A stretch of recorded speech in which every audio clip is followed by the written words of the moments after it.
the question of how do we deal with non-Jews, because Jewish law frequently seems to have discriminatory passages about them, discriminating between a Jew and a non-Jew, and because there's a lot of things in Jewish literature which are negative.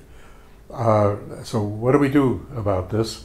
And especially the thing that bothered me, of course, was what's happening in Israel with the extreme radical, fanatic, almost religious right.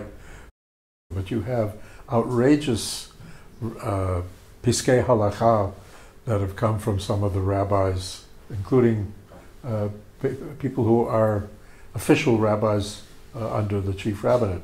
Like the chief rabbi of Tzfat is constantly giving out all of these things against Arabs, and you can't rent rooms to them and this and that.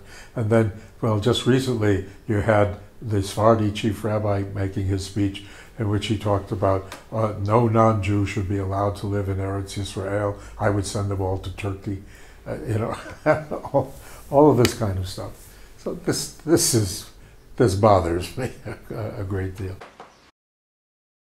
So I said, okay, so we've got, for all the negative things that we've got some very prominent authorities who are opposed to that kind of thing. So it's obvious that there are within the Jewish tradition two different streams, and you have to deal with that question.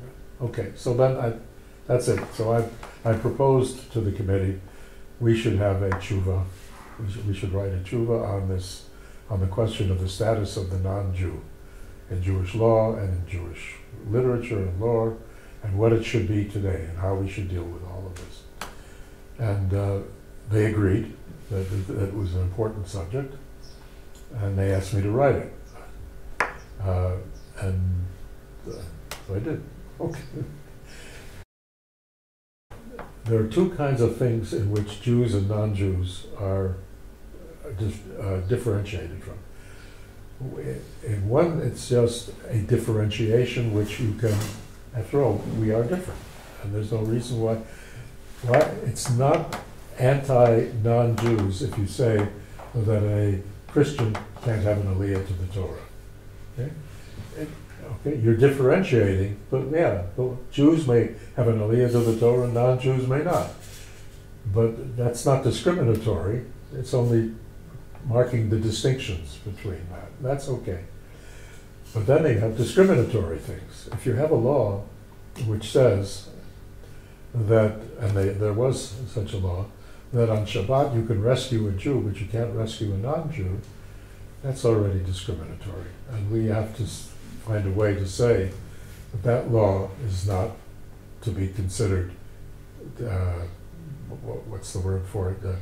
Binding anymore. That law, we don't follow that. On the contrary, you have to treat that non-Jew just as you treat.